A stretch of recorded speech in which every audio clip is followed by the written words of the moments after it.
studied in lecture 8, started learning about the time-shared architecture, where I explained that you need to know your budget. And budget means that you need to know that how many cycles are available for you to process a sample, usually in real-time system or the data. So one data unit goes into the system, and if it is real time, so you know how many frames per second, how many calls that you have to process, how many data that is coming on a link has to be processed in real time, and at what clock you can clock your circuit. So these two, your clock and your sampling rate, they are very important. S and C, the sampling rate and your clock rate. And if your clock usually is faster than the sampling rate, so you do the division and find out the budget, that these many cycles per sample. And then you have an algorithm. So the strategy is open up the algorithm, and so unroll everything, find out how many adders do you have in the algorithms, how many multipliers do you have in the algorithms, and other units. And if you are reusing them, let's say here you have 100 or 100 or 10, let's say, cycles. So you can reuse an adder 10 times and multiply 10 times. So that tells you that how you should plan your architecture. Then I said time shared architecture, the most important element is that you must split your design into two parts. One is your data path, and which has all the computational unit, your adder, your subtractor, your multiplier, register, your memory, your muxes, and then an intelligent part, which is the controller.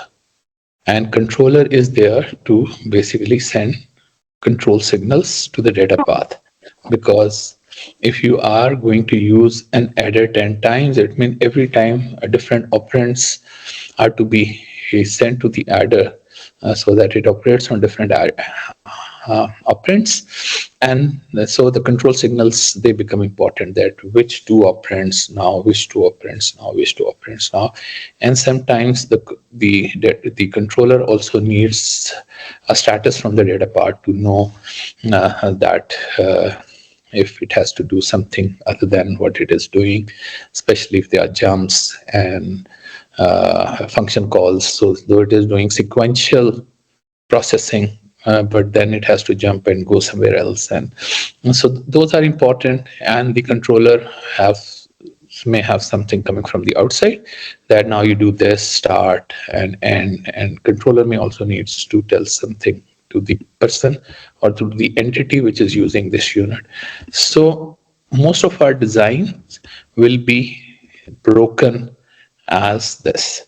So this is for the first module. You have a controller, you have a data path. There may yet be another module which again would have a controller and a data path, and they may have another module which has a controller and a data path, and which has these two also, and then they are communicating with each other, and the signal from one going to the other. And that's how, so we do state machine based design. And then we also started learning about floating, fixed and floating point representation. And today we shall be spending more time learning about the same things. So this is important, that you have a control unit, you have a data path, all your signals which are controlling the data path, they are coming from the intelligent part of your design, which is your controller. So there are all the intricacies, you would like them to be systematically built into the controller. That is very important, that how clear you are as an architect in your mind that this is how you're going to partition your design. And then verification, you do verification of the data path separately and the verification of the controller separately, and then you put them together and then you do a verification. So that's how you basically hierarchically keep on doing the verification of smaller blocks. A bug you leave here, okay, while you doing the unit testing, so to say, and then you have this whole thing, and now that bug start appearing, it will be very difficult to solve a bug if you don't solve it right there where it is to be solved. Okay, so a bug deeply embedded into a computational unit or in a data path, and which has not been identified while you were doing a unit testing, would become difficult to catch and difficult to fix bug as you keep moving up and up and up. So verification is a very, very important part, that once you have to do a smaller design, as I have always been saying. The Britishers approach, divide and rule, divide and rule, divide your design into smaller parts, make sure that you have tested them well, and then put them together to make a bigger and bigger and bigger. So many of you perhaps are interested in doing deep neural networks, for example, mapping them on hardware, maybe making an ASIC or even an FPGA-based implementation.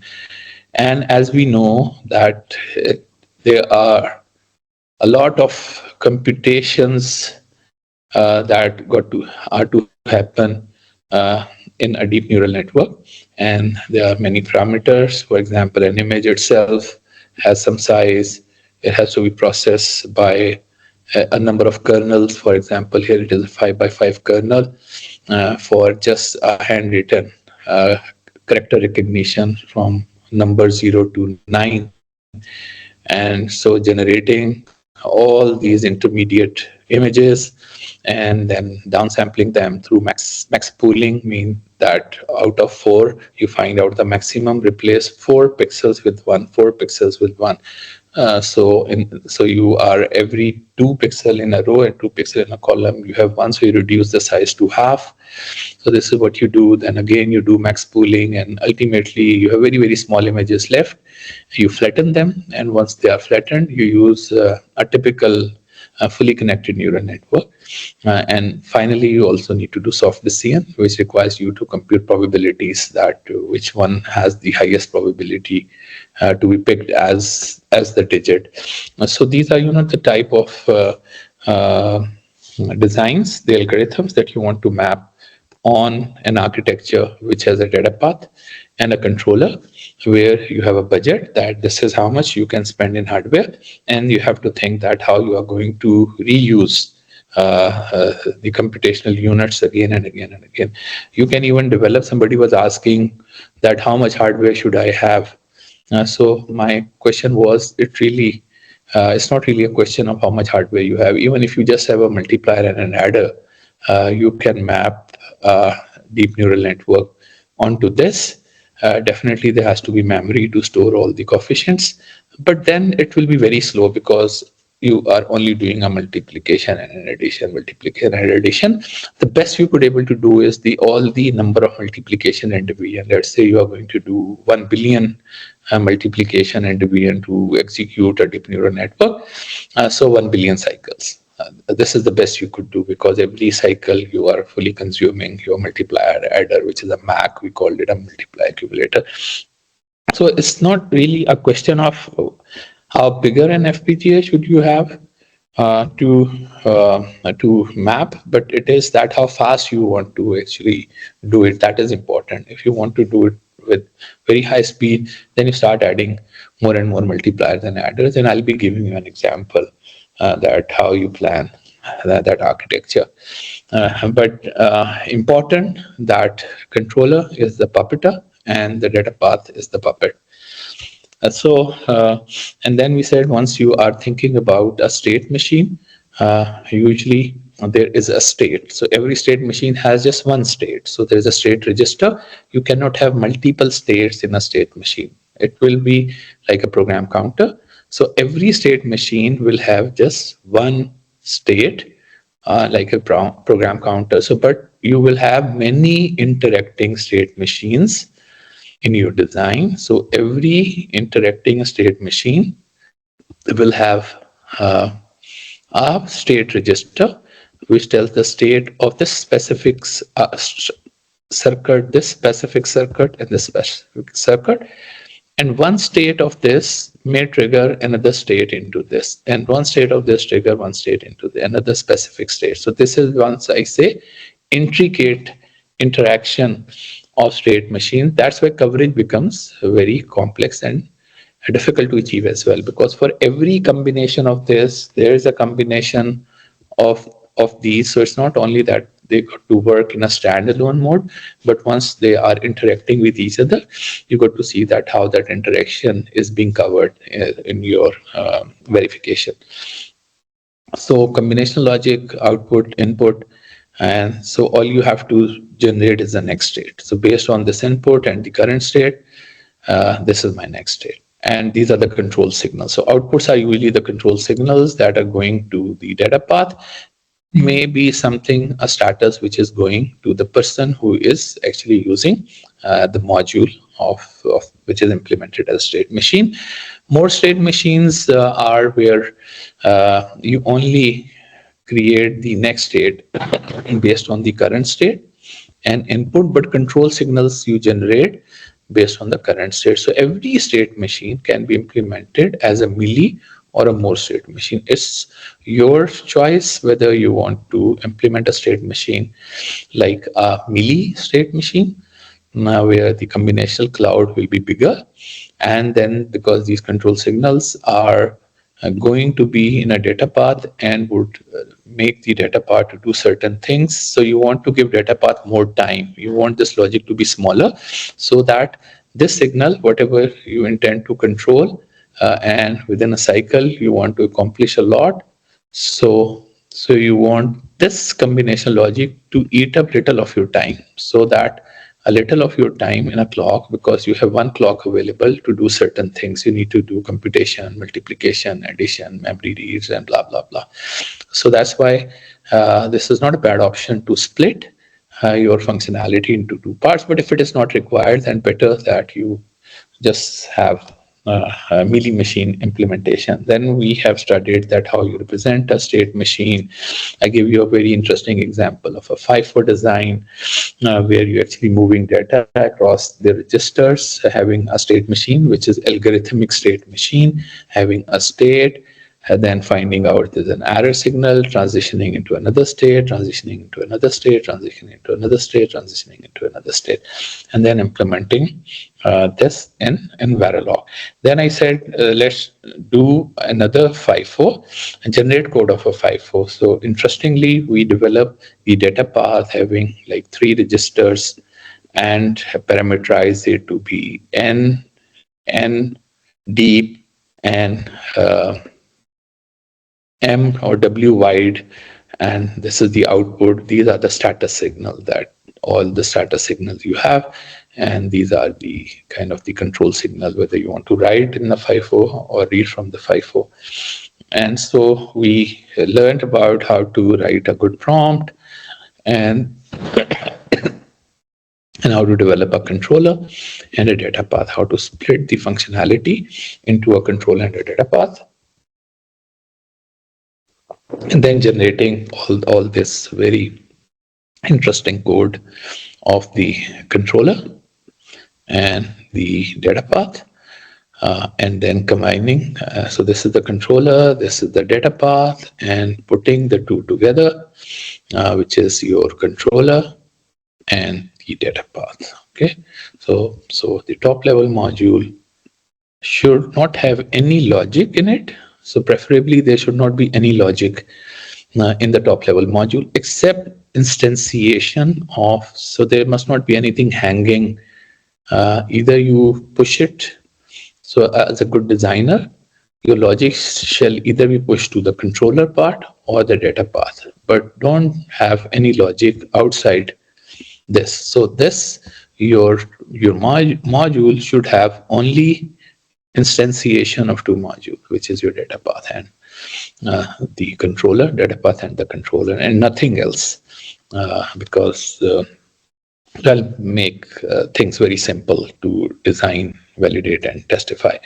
Then we started learning about, because we are talking about algorithms Algorithms means that you need to be very comfortable with the way numbers are represented as a floating point and fixed point. And we basically learned that why floating point are very convenient, and because they are in the hardware, you got to continuously normalize the numbers into IEEE floating point format. That takes a lot of cycles and hardware, and but also give you a better dynamic range. Though the 16-bit are 16-bit, but because of the normalization that you are continuously doing while you are doing addition and multiplication or even any other operation division. Floating point ease of coding is there, but they'll cost you more area, speed, and power. Sometimes you don't need to have your numbers represented as floating point because there's hardly any dynamic range, and dealing with voice and communication signals or video signals and pixels, and in that case you basically fix the place of decimal yourself and just make numbers look like integers and do the integers multiplication addition. So that is very, very fast. But then there are the issues like you got to continuously track the place of decimal, and you have the bit growth problem, that because you're not normalizing, multiplying n bit with n bit will have 2n bit. And so bit growth, so you got to again curtail it to n bits because your data path is n bit data path. So code is less readable, need to worry about overflows, underflows, all these issues become important. You got to decide, usually once you are simulating whatever is on hardware or software, everything is in floating point. But once you decide that, okay, I'm going to put this in RTL, so your first preference is to do fixed point arithmetic, and even to digital signal processor, your first preference is to do fixed point digital signal processors because of all the reasons that I mentioned. And it becomes specifically interesting for LLMs because LLM has many, like Llama 3 is a 70 billion model. And you say, I'm going to represent using a 16-bit floating point. Every parameter is a 64-bit floating point number. Then you need 560 gigabyte of memory. And please remember that once you are invoking an LLM, prompting it, so your prompt actually goes through all the parameters just to generate an index to your dictionary, that what should be the next word. And next word again becomes part of your context, and then you generate the next word and the next word and the next word. So word by word you are generating, but requires humongous amount of memory. So people have been trying, because end of the day it is just an index into your memory. So why not to quantize these coefficients and then see that how good still you perform for the LLM. So it's a lot of work that is on the quantization of large language model.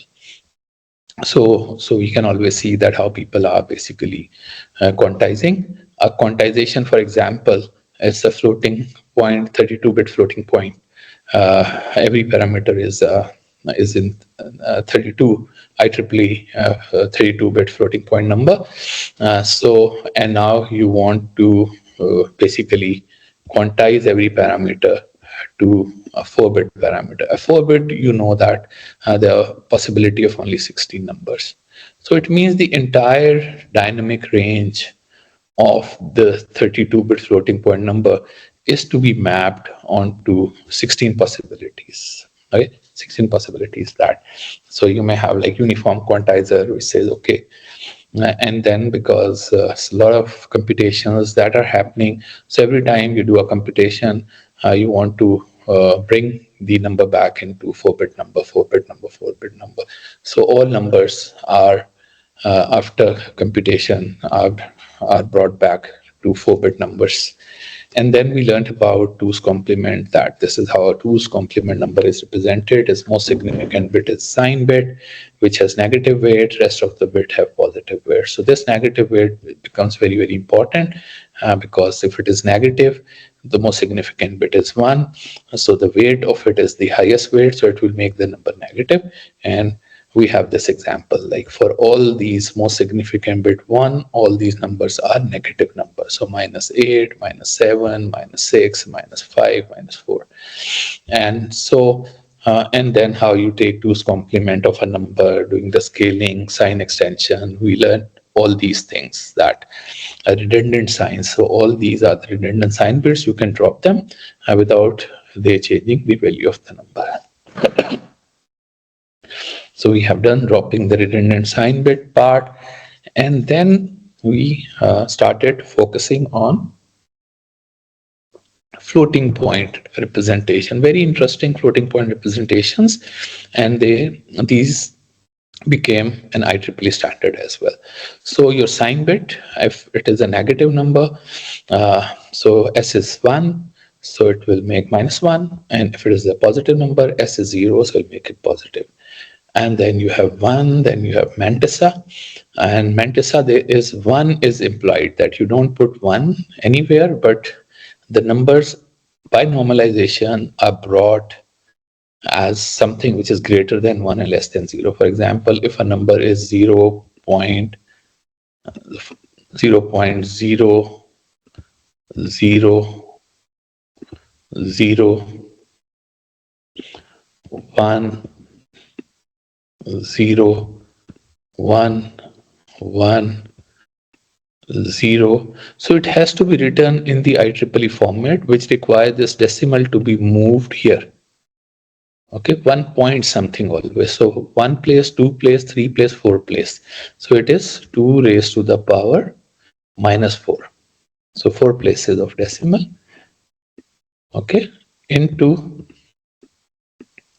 1.011 and 0. And this is implied, you don't need to worry about this. You need to worry about -4 because they want to say power as a positive number. So they add a bias in this to make this a positive number. So a bias is added, and then you have to save this as a mantissa. So this is saved as mantissa. Its sign is saved as a sign bit because this is a positive number, +1. And its power is saved in the exponent. So you have mantissa, you have exponent is biased because it has to be always positive. To cater for negative, you subtract a bias to get the actual exponent from what is being represented. So you have a sign bit, you have exponentials. For example, true exponential is e plus minus 127. So e is what is saved plus 127. It means that your true exponential, you always add plus 127 in it. Okay, plus to make, if it is negative, it will become positive. So your true exponential, a true exponential, you always add 127 to get e, which you save as a positive number. So you save this e as a positive number, and then you need to subtract minus 127 to find out the true exponential. So as this, we saw it that it is 0. These are the exponential value, and these are the. So this has its implication, and so you got to subtract minus 127 to get the true exponent. So now you know that what is the value of this by having all of them together. So 16-bit floating point has 1 bit as a sign, 5 bits as exponent, and 10 bits as mantissa, and that basically will help you to find out the value. Like in this case, this number is actually 3.140625. And then in 32-bit floating point, you have more bits for the exponent, so you can have a bigger exponent, and that gives you more dynamic range as compared to this, which has only 5 bit as an exponent. So all these bits would have you, but then you have only few bits to have the resolution. So high precision. So this is the high precision, and there you will have low precision if you are going for 16-bit floating point number. So This high precision is giving you more exact value, low precision is giving you a low value, and you can compare it with the actual value. So there is a trade-off. You spend more bits, you can get better precision and better dynamic range. For 8-bit number, this is the range. Then there is another format which is called BF16, because if you are too much concerned about the dynamic range, which you may be in some cases, because your parameters of the models, they are varying in a very large dynamic range, then you say, I would compromise on these bits and will spend more bits for keeping the exponent, 8 bits for the exponent, 7 bits for this, and 1 bit for sine. This is a format which has the same dynamic range from minus 3.4 e raised to the power 38 to 3.4 e raised to the power 38.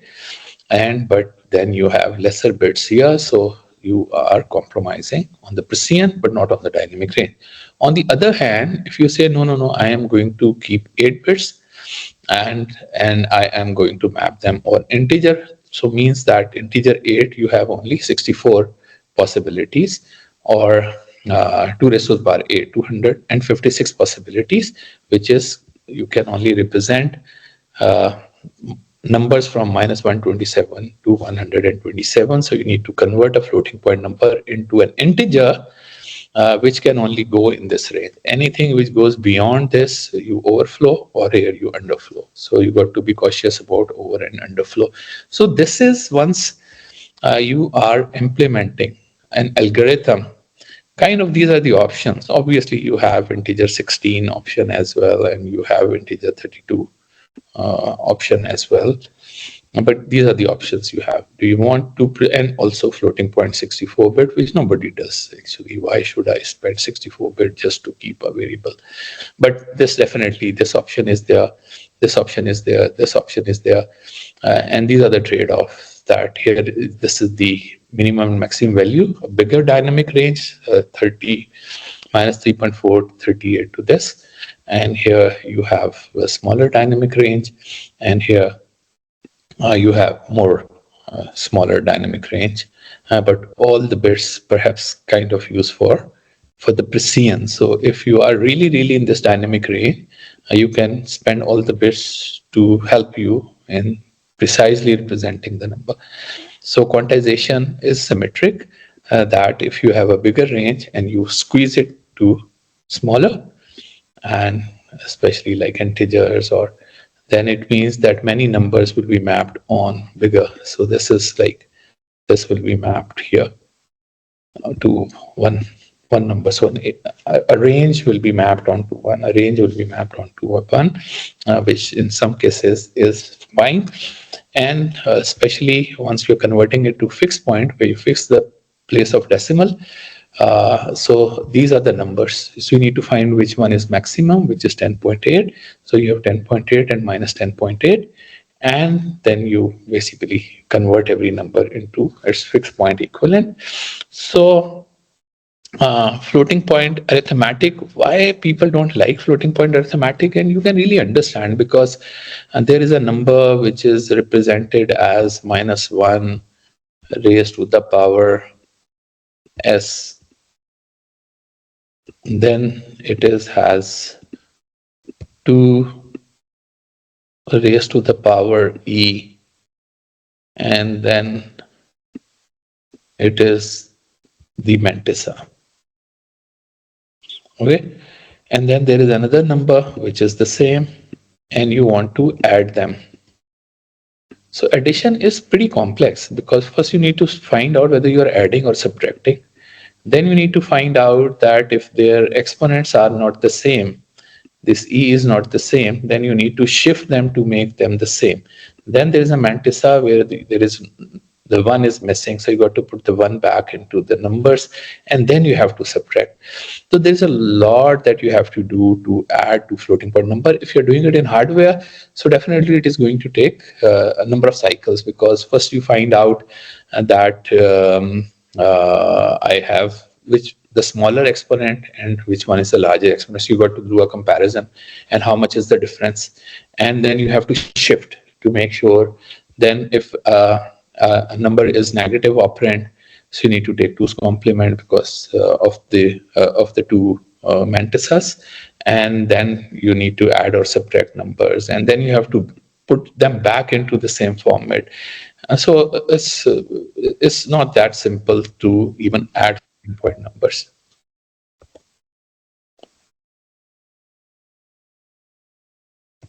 Okay, so so this is an example. I'll not go through this example. You can just go over it yourself. That one is 2 raised to the power 3, the other one is 2 raised to the power 2. You need to make this also 2 raised to the power 3 by shifting it. Sorry, the 2 raised to the power 3 is to be made 2 raised to the power 2.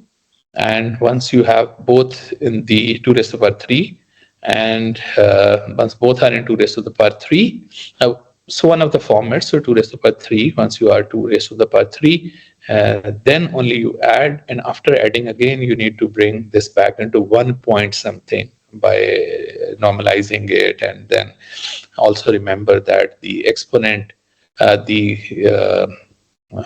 the bias is subtracted twice, and you need to make sure it is only subtracted once. So you need to add the bias. So it's pretty cumbersome. It's very straightforward, lekin cumbersome to do the floating point addition. Same is the case with floating point multiplication, where you need to add the exponent, and once you are adding, the bias added twice, so you need to subtract it once, and then you need to multiply the mantisas and do the sign XOR.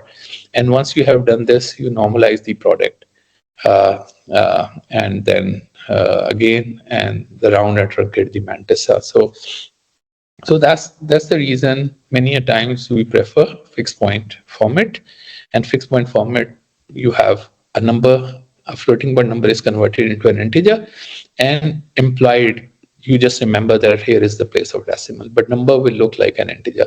You have some fractional bits and you have some integer bits. Obviously, if exponent has a bigger dynamic range, that all the bits will go for the exponent, which you don't like. All the bits will go for the integer part, and nothing will be left for. And once every number has different type of the dynamic range, the difference between these numbers, they are large. So then floating point implementation is very difficult. You will compromise a lot on the quantization, and there will be a lot of quantization error. So we talked about how to convert these numbers. Is simple. That first is that if a number here is, we say qn dot m. So this is q2 dot, if there are 10 bits, 2.8. So q2.8 format is the 2 bits for the integer part and 8 bit for the decimal part, and total are the 10 bits. So that's how you represent them. These are fractional bits, these are the sign bits. So you have so you can read these bits. These have the positive bits and these have the negative bits. So any binary representation, you will find out that what the value of this number is in a specific Q. For example, the Q2.8 format, this number is 1.8125, but it will look like as an integer number, which in hexadecimal will be read as 0x1d0. So this is important, that 2 bits you are setting aside for the integer, and the 10 bits you have for the floating point part. So there are many digital signal processors, commercially off-the-shelf processors, which are fixed point processors, and obviously there are others which are floating point. So you need to decide, even once you are selecting a processor, whether you want a fixed point processor or a floating point processor.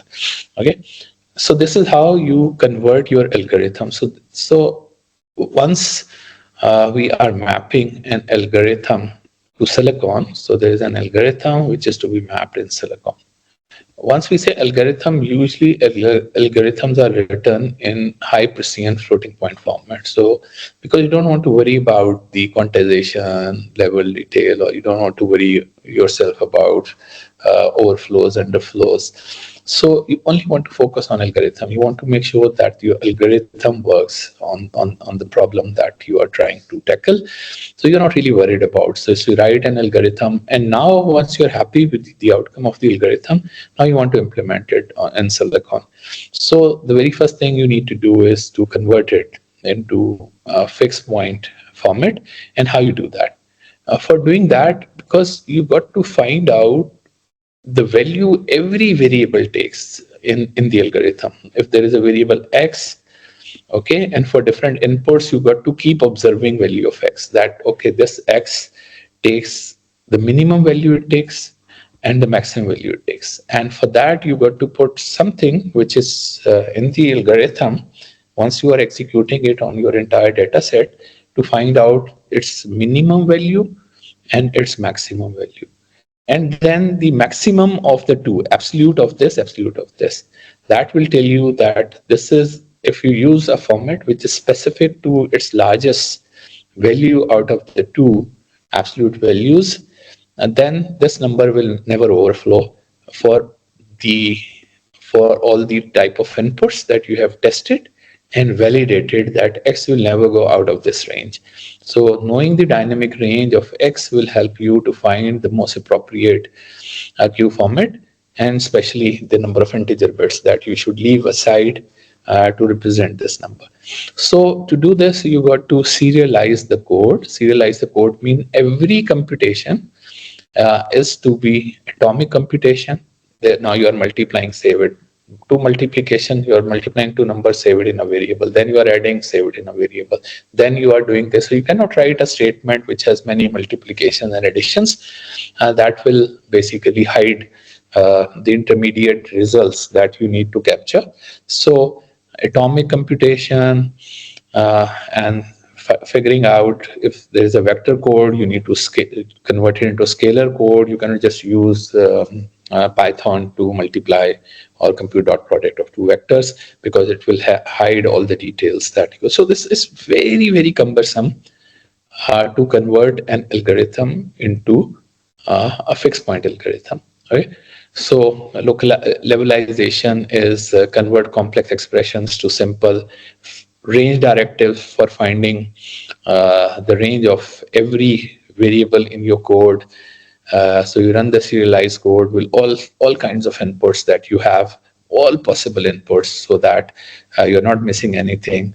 And then you can convert your number by doing this. The integer part you find out, and how many bits you intend to keep would tell you about the quantization errors. We need to again do a lot of analysis. So usually these are very different people who are, as an architect, you are not doing this. And there are different type of people. Usually the algorithmic guys or somebody else who is trained to convert a floating point algorithm into fixed point. And you will be told as an architect that these are the number of bits that are to be used for every variable and the format. So this is the way that you have an algorithm. You generate Python code or MATLAB code, and that is a double precision arithmetic, doing a floating point arithmetic. Then you do range estimation of every variable, every computation by serializing the code. And then you want to see that how much fractional bits, so integer bits, would you find out from here, at how much fractional bits you should have, 10, 20, 40. That is basically, you have to run the fixed point code again and again and again, finding out signal to noise ratio because quantization adds a lot of noise into your computation. And then once you are happy with the results, it is meeting your requirement and specification, you say, oh, my requirement specification are met. And usually if it's a communication system, it is in terms of signal to noise ratio. And even a classifier, it is a large language model. So everything, you got to go back and see that how much compromise you can have by making your hardware simpler by having lesser number of bits to represent variables, but then it must meet your requirement and specification, and then you put it on the target system. So range determination is important, and here is that as I explained, for every variable you find out minimum and maximum value of the variable, and then conversion is very simple. All you have to do is, once you have decided, let's say number is 1 1 1 0 1 0, and this is 0. Okay. So because you want to convert it into integer, and you have decided that you are going to keep 3 bits for the integer part, and let's say 5 bits for the fractional part, and your variable will be an 8-bit number. So this is what you have decided. Once you have decided that your variable is going to be an 8-bit number, so all you have to do is just move this decimal position to, here, 2 raised to the power m. So if you multiply this number with 2 raised to the power m, so this is the number of bits you want to keep in the fractional part. So this is how you convert that. You multiply your floating point number as, and there may be other bits in the fractional part, but you are dropping those and only want to keep 5. And this number will become an integer then. And then you keep using the integer number throughout your computation. So figure out that what the m should be, how many bits that you are going to keep for the fractional parts. And also, if the number goes beyond the total number of bits or is less than the number of bits, smaller than and the bigger than, then you got to quantize as well. But this need must not arise because you have been very careful in selecting that how many bits should you have for the integer part. But still, you got to put this check and convert all your numbers. For example, MATLAB has this function fi, and you ask MATLAB to convert pi, which we know is 3.11 something, and into 3.5 format. 3.5. 3.5 means total 8 bits, whereas your integer part is 3 bits. Why 3 bits? Because it is 3, so it requires, and it is positive 0, 1, 1. So this is the integer part, and this is the fractional part. And this fractional part comes out to be 0.1563. And so this is the pi once you convert it into fixed point, and this is actually the pi in the double floating point format. And if you are using MATLAB, fixed point arithmetic, it will tell you a lot about the number, that whether you have converted it, in which format, what are the total number of bits, how many fractional bits are you keeping, okay, and then is it signed or not, are you rounding it to get to this number, do you have overflow logic in place that you want after computation, if you want to set the overflow flag, and the product, if you're computing 8 multiplied by 8, you want it to be 16-bit, that how many, because once you keep multiplying, the bits will grow, how many maximum number of bits you want to keep. So it's a lot of detail that are there in the MATLAB, because floating point, fixed point is so important in algorithm to silicon mapping, that it provides you with a tool which can help you to do the conversion from fixed point to floating point. If you're doing it yourself in a C program, then obviously you need to find out the m and multiply it with m. Either you can do the rounding or truncation, it's up to you, or convert, just cast this variable as an integer or a short or something, and that will basically convert a number into a fixed point format. So 0.5 will look like 0x4000, minus 0.5 will look this, 0.9997 will look like 0x7FFF. So it is not comfortable, because now you are seeing hexadecimal number which are actually representing integer number, whereas your algorithm was all in floating point, and you are more kind of sometimes comfortable with seeing the numbers, seeing For example, pi as 3.14 something gives you comfort, but seeing it as 257 will not give you, that type of comfort. But that gives a lot of comfort to the hardware. So system C also has port. I'll not get into this. So once you are now adding Q format numbers, you got to just make sure that the decimals are aligned. For example, adding a 4.2 format in 4.4 format number. So you write the decimals are aligned and then you add and you get another 4.4 format number. So sometimes you have to shift left or right. In this case, because the integer part is same, you are not doing that. But in case it is not, then you have to do it. Multiplication is that it has its own intricacies, that you have n1.m1 format number and you are multiplying with n2.m2 format number. Then your total, if it is 16-bit number, you are multiplying it with a 16-bit number. So you are going to get a 32-bit number. So this is something important that we need to learn. You are going to have a 32-bit number. And this 32-bit number will have n1 plus n2 bits on the left side of the decimal, m1 plus m2 bits on the right side of the decimal. So, but you want to bring it back to 16-bit. How you do that? And because if both are signed number, you are always going to get a redundant sign bit. So first you usually drop the redundant sign bit, and then you drop the less precision bit to make them. So out of 32 bits that you have, you want to bring them back to 32 bits. So there is usually, because sign bits are also multiplied, so you have two sign bits. And then this is between 16 and the 17th bit is here. So you throw this bit by shifting it left. So this bit will come on this side. And so this is really a very valid bit. And keeping a redundant bit does not really make any sense, because one bit means you are increasing the dynamic range by twice. So you would love to bring this bit into here, because if there are 4 bits, you have like -8 to +7. But if there are 5 bits, so your range would double. It will be -32 to 31. So you don't want to lose a bit once you're designing hardware. So multiplication, then again, it may be unsigned with unsigned, unsigned with sign, signed with unsigned, signed with sign. So these are the 4 different type of multiplications that can happen of the 2 Q format numbers.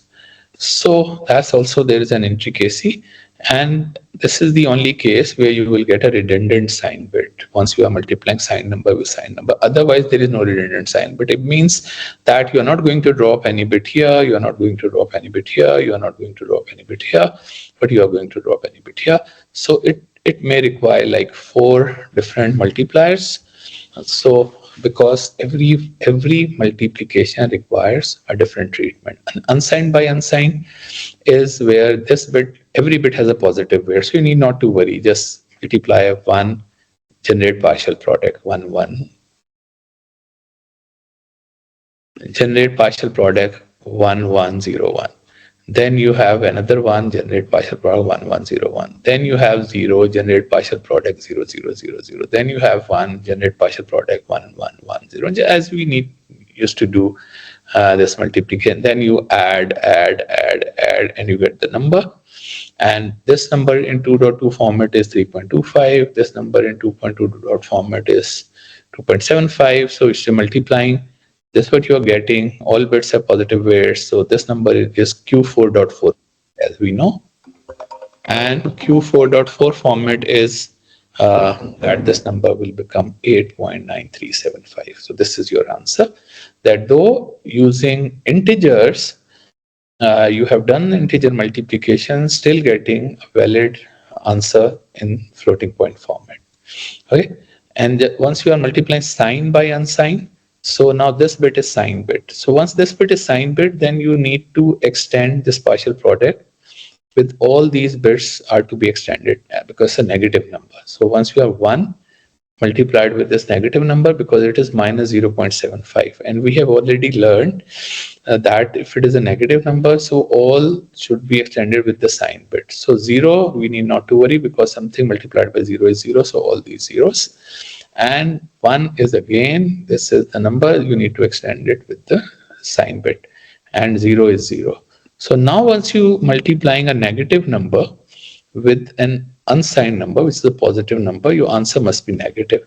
And all these bits are telling, though they are redundant sign bits, that this number is actually a negative number, and this is your answer.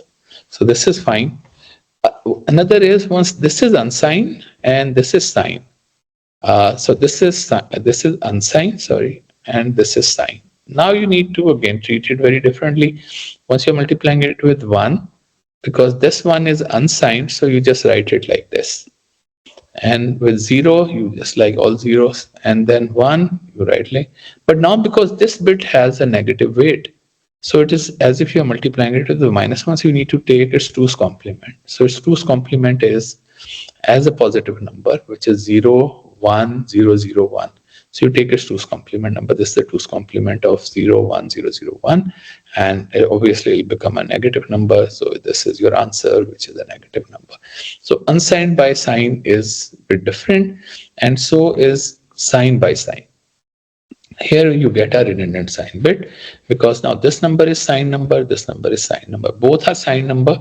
So you are doing sign extension as well as you are taking 2's complement of multiplying by 0 does not really require anything. So this is the number that you get. And if both are negative, then you need to worry about it. That you are multiplying with 1, you need to do sign extension, multiplying by 0, all zeros, multiplying by 1 again, you need to do sign extension, multiply by 1, you need to take 2's complement of this, and this gives you a number. So you got to have something, and then there are corner cases, especially if you have the minimum negative number multiplied by minimum negative number, there's an overflow case. So if you, so minus 1 into minus 1 is you have should get positive answer, you're getting positive answer. But if you try to drop the redundant sign bit, then minus 1 multiplied by minus 1 will give you minus 1, which is an incorrect answer. So this is a corner case that you need to worry about. So these are the type of things perhaps you may or may not need to worry about, but usually why you need not to worry about, because most of these digital signal processors, they have once they have, like, if you're doing 16 by 16 bit multiplication, they have a bigger multipliers, and they automatically handle these multiplications. For example, here just one multiplier will handle all sign by sign, sign by unsign, unsigned by unsigned, unsigned by. So all these multiplications with the help of extending the number, a 16-bit number, by extending a sign bit, if your operand is a sign bit, or putting a zero if your operand is unsigned, to make sure that everything appears as a sign bit but 17 by 17 numbers. So here the life becomes easier because now you have converted both numbers as sign numbers. If they are unsigned, you have made them both 17-bit positive numbers, and if they are negative, then, or whatever the sign bit is, that is the 17-bit. Now with closing your eyes, you just do the multiplication, have 32, 34 bits, throw away the sign bit, and get the answer. Just be cautious about the corner cases. So usually there are multipliers which could handle, only you have to tell what type of multiplications you are doing. They could handle all these kind of multiplications. So then there is another problem which we call bit growth problem. Why? Especially here, you are multiplying, let's say, a 16-bit number with a 16-bit number. So your answer will be a 32-bit number. So y of n will become a 32-bit number. In next cycle, this 32-bit number with multiplied with 16-bit number will become a 48-bit number. And in the next cycle again, if you are keeping, that's why MATLAB would allow you to have bigger number. 48-bit number into 16-bit number, you have 64-bit number. And if you keep doing this, this number will go, keep on growing. And obviously you don't want that. So what you have to do is, once you multiply, you got to bring your result back into 16-bit. Both are usually signed number hote hain. So if both are signed number, please remember you multiply them together, throw the sign bit, check the corner case, and just keep the number as a 16-bit number. So this is just for you, that two 16-bit integers you are multiplying as sign number, you get 32-bit number, shift left, throw the bit, but check whether it's an overflow condition or not. If not, then throw away the 15-bit on this side and 1 bit on this side, and you have a 16-bit number, and just keep using that in your multiplier. So truncation is important. That I have told you. You can just a 4x4-bit number to 4x2-bit number. So just throw away these 2 bits, and that is it. Least significant bit to truncate. So and rounding, sometimes you round and truncate, as we know, if their number is 7.7 and you want to throw away this bit, so you will make this number to 8 because it is bigger than, this number is bigger than 5. So in hardware, if you are throwing away and you want to do the rounding, so you need to check this one. How? So you want to keep these many bits, so you want to check this one. So how you do that? Just add 1 at this location, and it will automatically, if it is 1, so it will add this one. You add in here, and to round the number before you throw away the bits. So sometimes you do rounding, sometimes you do truncation. Usually people prefer to do rounding. So rounding can be done. So for example, 3.726 will be 3.73. So this is fine. That's how you do the rounding. And then as we know, you can have a Q format. Remember that you have decimal here, and then you have fractional here. So if you want to change the format, this side you can always add more sign bit. So a Q2.2, Q2.4 format, and if you want to convert it into Q8.4 format, so this can be easily achieved. Q. So from smaller to larger, you can do 8.7 format, for example. How you do that? On this side, 2 has to go to 8.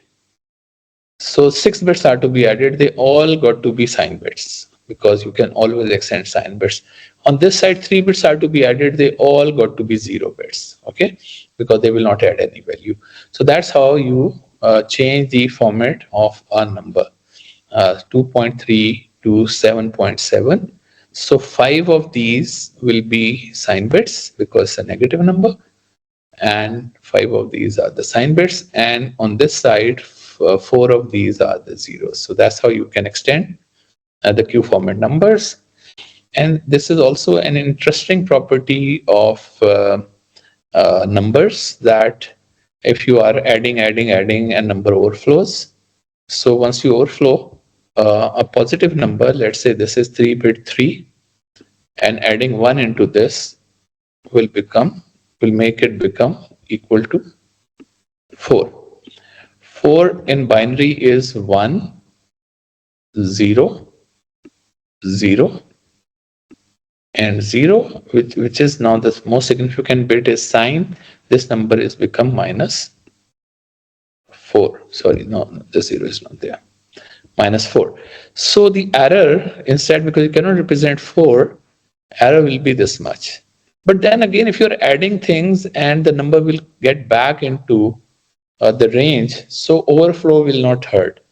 So if you are doing continuous processing and you know that ultimately the number will be in the dynamic range, so you don't need to worry about the intermediate overflow. This is a very interesting property of numbers, that no matter how many times you overflow, you get out of the range, out of control.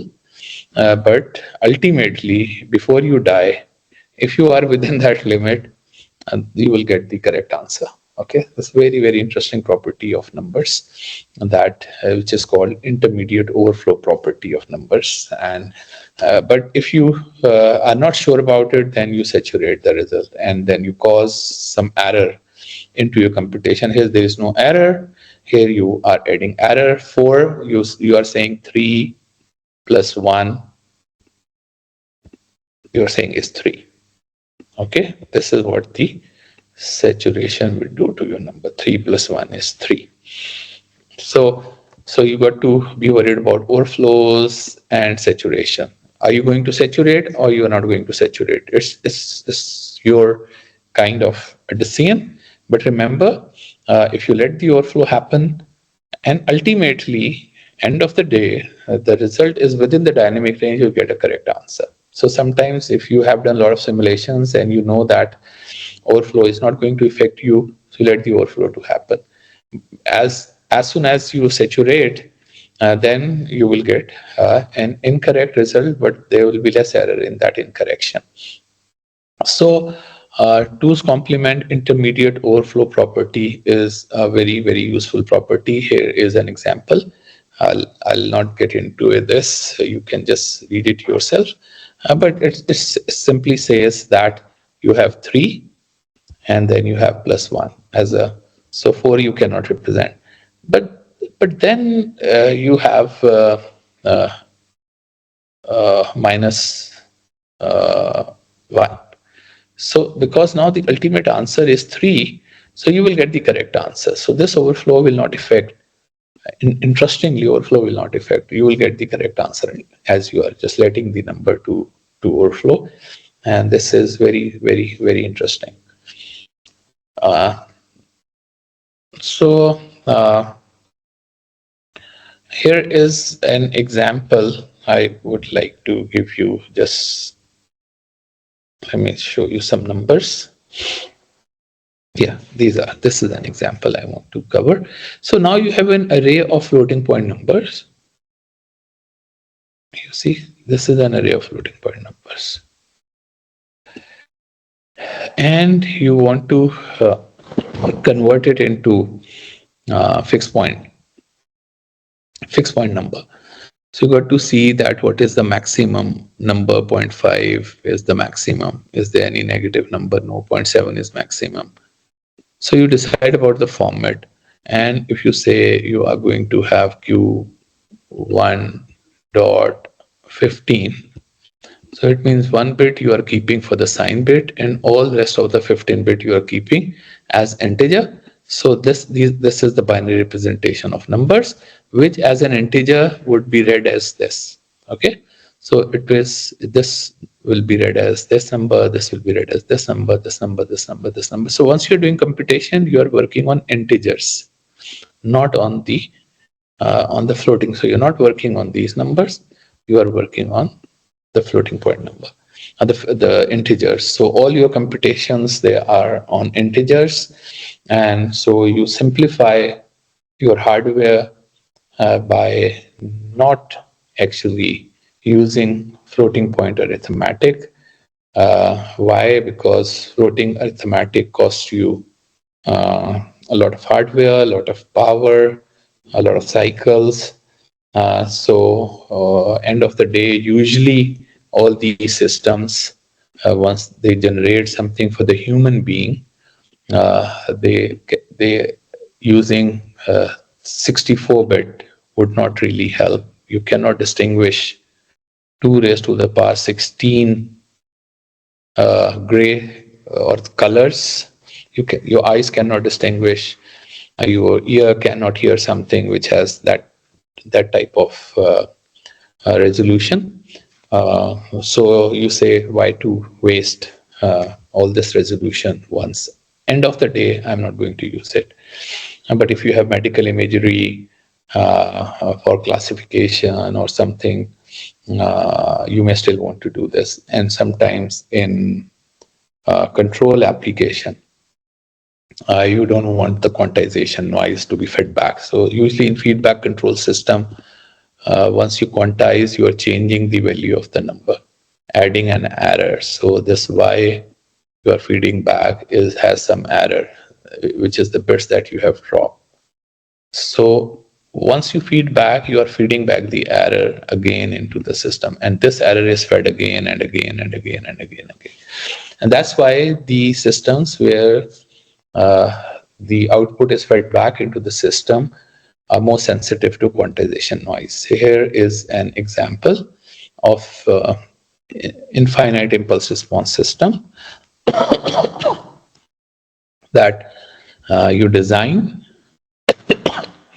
using 32-bit or 64-bit precision. But once you quantize some of these poles, if you don't know what poles are, don't worry about it. They go outside the unit circle, make system unstable. So there, the quantization can adversely affect your output. So you need to be cautious about whether you want to use the floating point format or not. So here is the example which I was quoting, that you have all these numbers, and then you write them into binary, decide about the format. This is the format you are using, 1.15 format, and you convert all these numbers to fixed numbers. So these are the numbers which now you will be using in your algorithm. So instead of saying you have minus 0.0021, you will be using minus 70. Instead of saying you have minus 0.0063, you will be using minus 207. So all these integers, which are exactly equivalent to this if they are in 16-bit floating point format.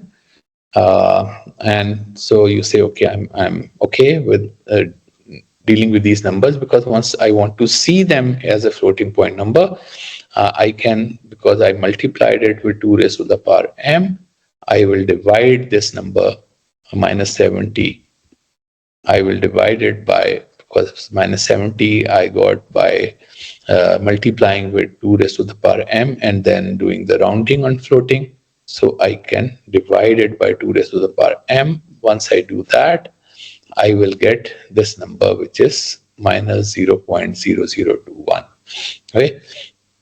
So for your own self, you can go back and forth to see this integer actually represents this floating point number. So to really summarize, all we are doing is that you have a number which is in the floating point format. It has some decimal somewhere. After so many bits, there is a decimal, there is this and this. A floating point format would always require this decimal to be moved as 1 point something. And because you are moving this decimal here, so you are creating an exponential 2 raised to the power e, because exponential is always going to be positive. So whatever exponential you have, you add a bias in it. Okay, bias, which is usually a number which will make this negative number into a positive number. And so this is what you actually store, not the e dash plus b, rather e. And you remove this one as well. And then you have, if it is a negative number, you store it as minus 1 raised to the power s. And so here you have the magnitude kind of the number, the magnitude of the number. So pretty cumbersome. In case of fixed point, you remove this decimal, move it to the right, and the number of bits you want to keep, let's say you only want to keep these many bits, so you move it here and throw away these bits. Either just simply throw it, truncate, or round, and make it into an integer number. And once this number becomes an integer number, you are all set. Integer numbers, you are all set to just now use integer. So entire algorithm, whether it is CNN, large language model, or any other communication systems, you are dealing with integers only.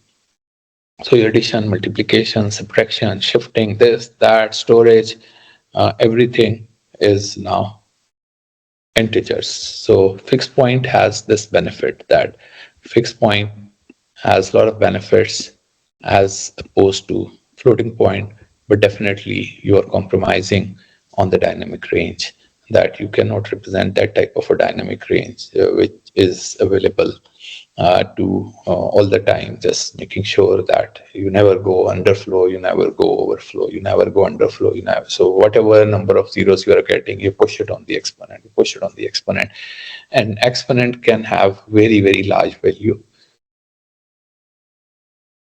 That is something we have seen, that it can have very, very large value. So, but a lot of trouble in all the time moving these things. So you prefer to, as a hardware designer, you would love to have numbers as integers or fixed point number. So this brings me to kind of closure of converting numbers into fixed point, and that is what we will prefer. And now just focusing on how to do fixed point arithmetic. So here is now coming back to our time-shared architecture. So time-shared architecture, as we know that this is an assignment that we did, and I started it by making you unroll the entire sorting and do it in a single cycle. Okay, so we did this an exercise as well, and so we have number of comparators. We said any algorithm can be unrolled in a way that you just do it in a single cycle. So you get an input, you get an output, and so every algorithm you can be unrolled, so that in one cycle you do that. But that would require a lot of hardware for you to spend, and this was an example. And then the critical path also will be a very long critical path. And we said, if you have number, like I took this example 0, 1, 2, 3, and I want to put them in descending order. The largest number I want to be on the top. So first I do a comparison of this. So I use a comparator here. So this is a comparator. Obviously 3 is bigger than 2. So 3 I will move here, and 2 I will move here. So this is the first comparator. Now I keep 3 as is and bring this new input to a comparator. Okay, so now this is my storage. So this is also important for us to understand. After I do the comparison, I want the data to be stored like this. If I'm doing only one iteration. So this 0 is 0, 1 is 1. I'm not changing this, but I'm swapping these two values in my memory if I have only one memory, and I want to keep updating the memory. Though I'm not doing it, I'm just doing it in a single cycle. So again, I do a comparison of 3 with 1. So 3 comes here, 1 comes here. And then I do comparison of 3 and 0. So 3 comes here, 0. So at the end of iteration 1, this is end of iteration 1, outer loop, I have the maximum value has taken the top place. So I am happy. Now I need to resolve rest of the 3 values. So again, I do the same thing. I compare this with this. So S2 is bigger than this. So 2 move here, 1 move here. And then I do the comparison of 2 and 0. Obviously 2 move here, 0 move here, and I have 1 here. So now I am done with 2 values. The maximum was already here, 3. And now the second highest has taken its place. Now I only need to resolve these two values. Okay, this is how the bubble sort algorithm. As a matter of fact, if you unroll, every sorting algorithm will be something like this. That this is, if you are unrolling, every algorithm will come down to this architecture. So now you do 0 and 1. Obviously, 0 will come here and 1 here, and now you have resolved these three, and obviously the left one is this, is already the minimum, and you store them into these 4 registers, and this kind of gives you a sorting of arrays. And you can just imagine if it is sorting of 16 elements arrays, then you have to, like 16, you have to run this algorithm 15 times. First time you will get 1 value, the second time you will get 2 values, the third time you will get 3 values, then the 4 values, and the 5 values, and the 6 values, tick, tick, tick, tick, and 15th time you'll get 15 value. Every time you require, first time, if it is 16, you need 15 14 comparators. You do one comparison, then you do actually 15 comparison. Okay, so first iteration would require 15 comparison, then 14 comparator, then so it is going to be a lot of hardware. 15 comparators, then the next iteration will have 14 comparators, then next iteration will have, so it is factorial, 15 factorial, 13 comparators, and tick, tick, tick, tick, tick, and final iteration will have 1 comparator. Like here you have 3 comparator, then 2 comparator, then 1 comparator. If it is 4, if it is just 4 numbers, so you need 3 comparators, you need then 2 comparators, then you need 1 comparator. So not, sorry, factorial, it is, you are adding. So it is an arithmetic sequence, 3, 4, 5, 6. So you need 6 comparator. So you can figure out that how many comparators are required if you have 16. So a lot of comparators are going to be there if we are doing. And now remember that if you have a lot of cycles available to you, it does not make any sense to put all these comparators to implement a sorter. Okay, you say no, I only want to use 1 comparator. Okay, so using 1 comparator means that you need to do first this comparison, then you need to do this comparison, then you need to do this comparison, then you need to do this comparison, this comparison, this comparison, and you have to keep updating the memory as well. So the design becomes very complex. If think about this, that you have all these numbers in memory, let's say 16 numbers, and you have decided that you are only going to use 1 comparator. And now if you say no, I'll use 2, yeah, you can make a design which uses 2. You say no, I'm going to use 3, yeah, design again becomes more intricate, but you have all these design options. So the architect, for the architect, it becomes a very, very interesting problem to solve, that how much you intend to fold. So this is where the folding comes into play. If you say 6 comparators, I am going to use only 1. So it means minimum you will require 6 cycles, 6 iterations, because you have to use this comparator 6 times to sort the numbers. And say, no, I think I can put 2. So you put 2 comparators. Okay, you say, I'll put 2 comparators. So it means now you need to use 3 cycles to sort the number. You say 4. So 4 is not a good number because there's 6. You first time you use 4, then the second time you will only able to use 2 because there are only 6 comparisons. So it is not a good number to put the number of comparators. So the good option is that either you put 1, or you put 2 comparators, or you put 3 comparators. Okay, so if you put 1, you will have a good design will give you an answer in 6 cycles. If you have 2, a good design will give you an answer in 3 cycles. If you have 3, a good design will give you an answer in 2 cycles. And that is, as an architect, you got to go look at your budget. If you have lot of budget available, a lot of cycles available, okay, and you say, I think just one comparator is good enough. I really have a lot of cycles. I am clocking this circuit very fast. I must not actually spend more hardware to implement the design. So here's design decision, and you say one comparator. So thinking about this, you say, okay, I have this memory,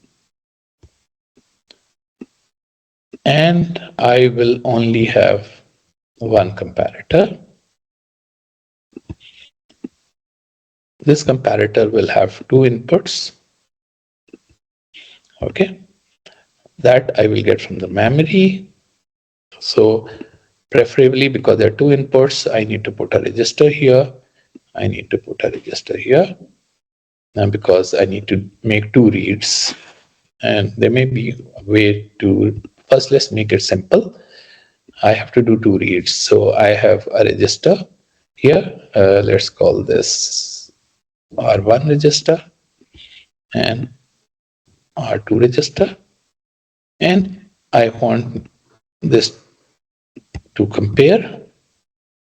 And once I do the comparison, I again need to store them in a register because I have to store this back into the memory. So I have this R3 register and I have this R4 register. Okay, and I need to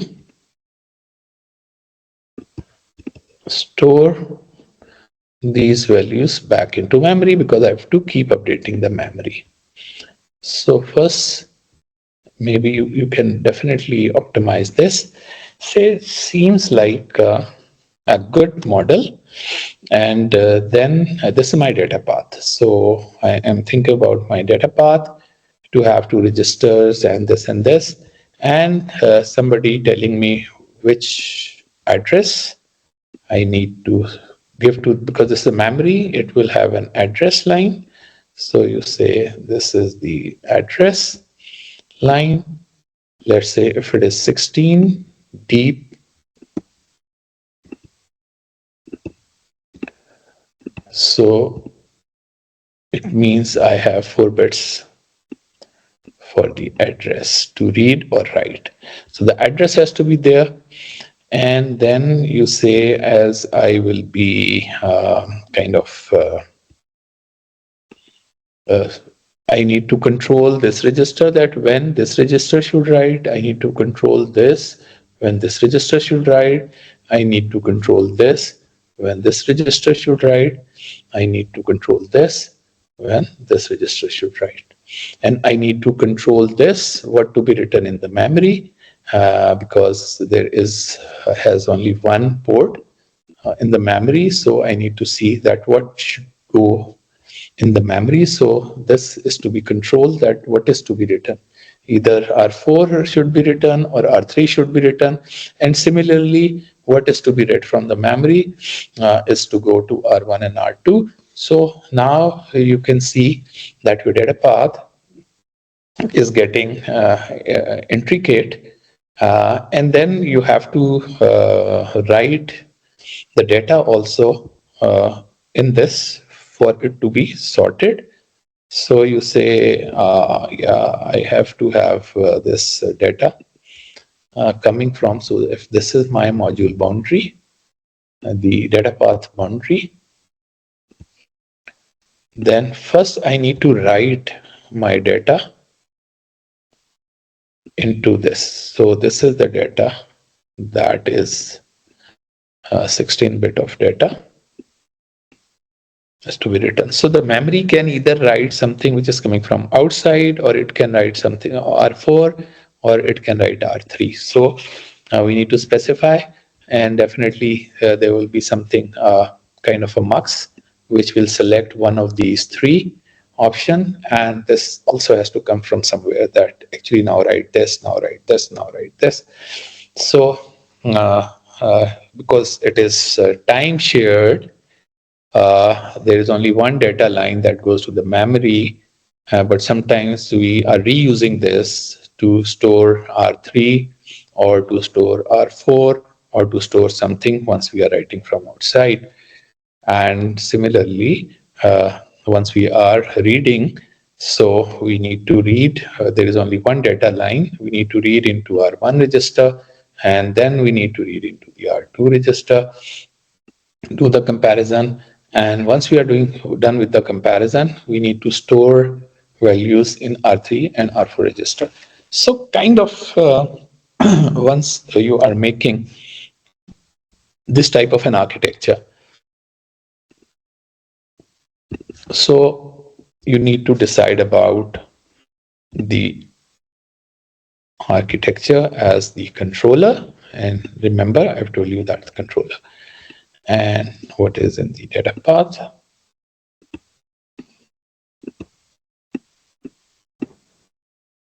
And this is the sorter.